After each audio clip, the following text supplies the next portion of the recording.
Audio is an oral storytelling digital medium. Essentially, what we do is we take the narratives and perspectives of people of color, writers of color, and we convert those into a digitized, easily accessible audio medium that's accessible to our communities around the world. As far as the kind of books we published, we currently focus on nonfiction, adult nonfiction.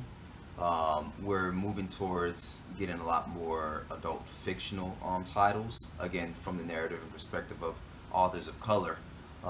We would like to slowly expand that into young adult as well as children's books.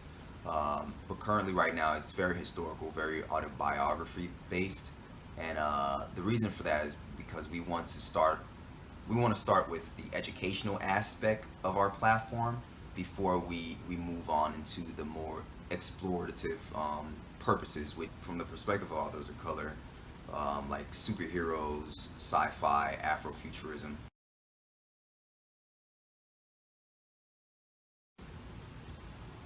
One of the things that our company does for writers is essentially we kind of cut out the middleman when it comes to the audiobook production.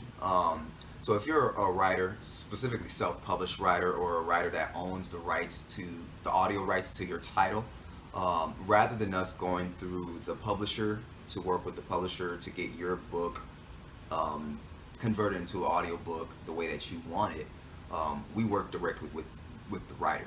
And for the writers that we're typically targeting, we essentially are targeting that same demographic that the writer may be speaking to. So that's one of the major things that our company does for writers is provide a platform, a centralized location where these type of narratives and perspectives can be heard.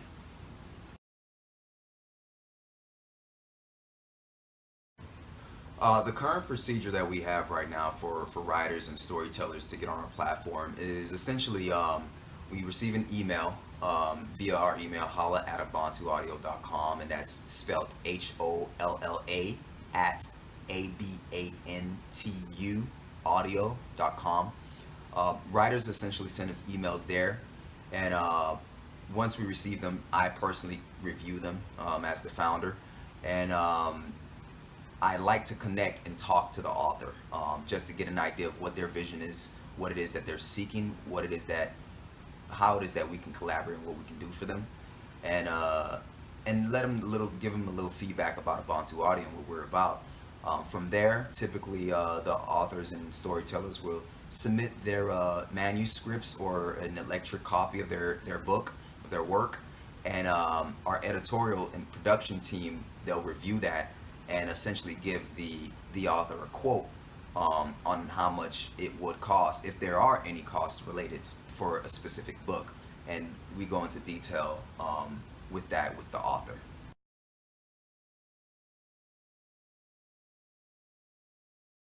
Abantu Audio adds value in a multitude of ways. One way specifically is just the experience in general, especially for those writers and authors that want to narrate their own story. We feel that no one can tell your story better than you, the one that wrote it. So just giving an author and a writer that experience from step one, the conversation that we mentioned earlier about the procedure of getting their book on the platform, and then actually narrating the platform and actually giving feedback on how to narrate it, how to tell the story in a way that, from an audiobook standpoint, it connects with the audience. Another value that we bring is because of the targeted demographic that the authors and writers that we typically reach out to, the background that they come from, we, from a cultural perspective, we understand because we come from these cultural backgrounds as well. We come from these realities as well. So from strictly speaking culturally, we get it. Because when you talk about the publishing industry, it's something that's not necessarily culturally, what's a better word, inclusive. It's dominated primarily by one cultural or racial background. And oftentimes these editors and these publishers may not necessarily understand from a cultural perspective what you're trying to get at as a writer. But being that we are from these cultures, we are from these backgrounds, our team are from a multitude of different cultural backgrounds. We understand the impacts that these novels and these stories can have on these communities. We want to promote and push their stories to the forefront, because we don't feel that because your story isn't necessarily what would be considered mainstream, is not marketable. We believe that our stories are important, and that they are easily marketable and are important to be heard. And I think it helps to have a platform that believes in these ideals.